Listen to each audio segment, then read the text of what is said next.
ಸ್ನೇಹಿತರೆ ನಮಸ್ಕಾರ. ಸಾರ್ ಬಂದಿರೋದು ಮೈಸೂರಿಂದ.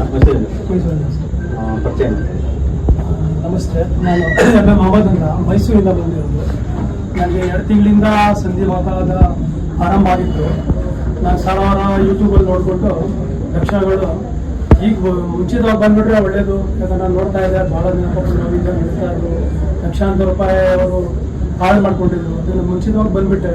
ನಾನು ಬಂದಮೇಲೆಯಿಂದ ನಿರಾಳವಾಗಿದ್ದೀನಿ. ಈಗ ಮುಂಚೆ ಕೂತ್ಕೊಂಡು ಆಗ್ತಾ ಇರಲಿಲ್ಲ, ಕೂತ್ಕೊಂಡ್ರೆ ಹೇಳೋಕ್ಕಾಗ್ತಾ ಇರಲಿಲ್ಲ. ಮೈ ಕೈ ಬೆರಳು ಎಲ್ಲ ತುಂಬ ನೋಡ್ತಾ ಇತ್ತು ಸ್ನೇಹಿತರೆ. ಈಗ ದೇವರ ದಯೆಯಿಂದ ಮತ್ತು ನಮ್ಮ ವೈದ್ಯರ ಆಶೀರ್ವಾದದಿಂದ ತುಂಬ ಶೇಕಡ 80 ಆಗಿದೆ. ಸ್ನೇಹಿತರೆ, ಸಾರು ನೋಡಿ ಎಷ್ಟು ಸಿಸ್ಟಮೆಟಿಕ್ ಎಲ್ಲ ಪ್ರಶ್ನೆಗಳನ್ನ ಬರ್ಕೊಂಡು ಬಂದಿದ್ದಾರೆ. ಈ ತರ ಪ್ರಶ್ನೆಗಳು ಅಟ್ಲೀಸ್ಟ್ ಒಂದು ಬ್ರೀಫ್ ನೋಟ್ ಮಾಡ್ಕೊಂಡ್ ಬನ್ನಿ.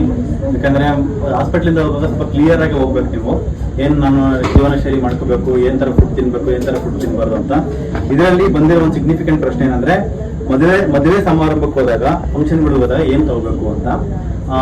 ಯೂಶಲಿ ಅದರಲ್ಲಿ ನೋಡಿ ಹೇಳೋದು ಏನಂದ್ರೆ, ಮುಖ್ಯವಾಗಿ ಎಲ್ಲಾನು ರಿಫೈಂಡ್ ಆಯಿಲ್ ಅಲ್ಲೇ ಮಾಡಿರ್ತಾರೆ. ಸೊ ರಿಫೈಂಡ್ ಆಯಿಲ್ ಅವಾಯ್ಡ್ ಮಾಡಬೇಕು, ಬಟ್ ಆದಷ್ಟು ಅವಾಯ್ಡ್ ಮಾಡೋದಕ್ಕೆ ಆಪ್ಷನ್ಸ್ ಇರಲ್ಲ.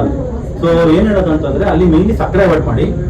ಅಂಡ್ ಈ ಮೈದಾ, ಗೋಧಿ, ಈ ಚಪಾತಿ ಕೊಡ್ತಾರೆ ಅಥವಾ ಪರೋಟ ಕೊಡ್ತಾರೆ, ಕೆಲವರು ಮದುವೆಯಲ್ಲಿ ಪೂರಿ ಮಾಡಿರ್ತಾರೆ, ಮತ್ತೆ ಆಲೂಗಡ್ಡೆ ಪಲ್ಯ ಈ ತರ ಎಲ್ಲ ಮಾಡಿರ್ತಾರೆ.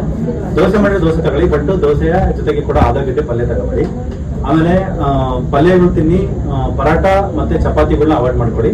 ಜೊತೆಗೆ ಮುಖ್ಯವಾಗಿ ಏನಾದ್ರು ಸ್ವೀಟ್ಸ್ ಇತ್ತು ಅಂತಂದ್ರೆ ಸ್ವೀಟ್ಸ್ ನ ಯೂಶಲಿ ಅವಾಯ್ಡ್ ಮಾಡಿ. ತುಂಬಾ ಲೈಕ್ ರಿಫೈನ್ಡ್ ಶುಗರ್ ಬಾಡಿಗೆ ಹೋಗೋದು ಆಲ್ಮೋಸ್ಟ್ ಅವಾಯ್ಡ್ ಮಾಡಿದ್ರೆ ಕಂಪ್ಲೀಟ್ ಆಗಿ ಬೋನ್ಸ್ ವೀಕ್ನೆಸ್ ಆಗೋದೇ ಮೇನ್ಲಿ ರಿಫೈನ್ಡ್ ಶುಗರ್ಸ್ ಇಂದ. ರಿಫೈನ್ಡ್ ಶುಗರ್ಸ್ ನ ದಯವಿಟ್ಟು ಅವಾಯ್ಡ್ ಮಾಡ್ಕೊಳ್ಳಿ.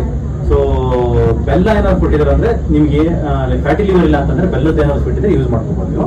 ಪಲ್ಯ ಜಾಸ್ತಿ ತಗೊಳ್ಳಿ, ಕೋಸಂಬರಿ ಜಾಸ್ತಿ ತಗೊಳ್ಳಿ, ಮತ್ತೆ ಅನ್ನ, ಸಾಂಬಾರು, ರಸಮ್, ಮಜ್ಜಿಗೆ ಎಲ್ಲನೂ ತಗೊಳ್ಳಿ. ಇದೆಲ್ಲ ತಗೊಂತಕ್ಕಂಥ ಅಂಶಗಳೇ. ಇನ್ ಕೇಸ್ ಜೋಳದ ರೊಟ್ಟಿ ಅಥವಾ ಆತರ ಐಟಮ್ಸ್ ಅಂತಂದ್ರೆ ಅದನ್ನು ಖಂಡಿತವಾಗ್ಲೂ ತಗೋಬಹುದು.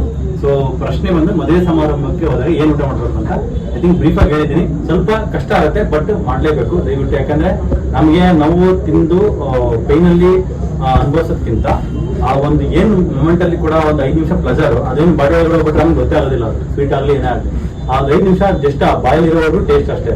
ಆ ಟೇಸ್ಟ್ ಅವಾಯ್ಡ್ ಮಾಡಿದ್ರೆ ಖಂಡಿತವಾಗ್ಲೂ ನಮಗೆ ಲೈಕ್ ಹೆಲ್ತ್ ಗ್ಯಾರಂಟಿಡ್ ಅನ್ನೋ ನಾನು ಹೇಳ್ತೀನಿ.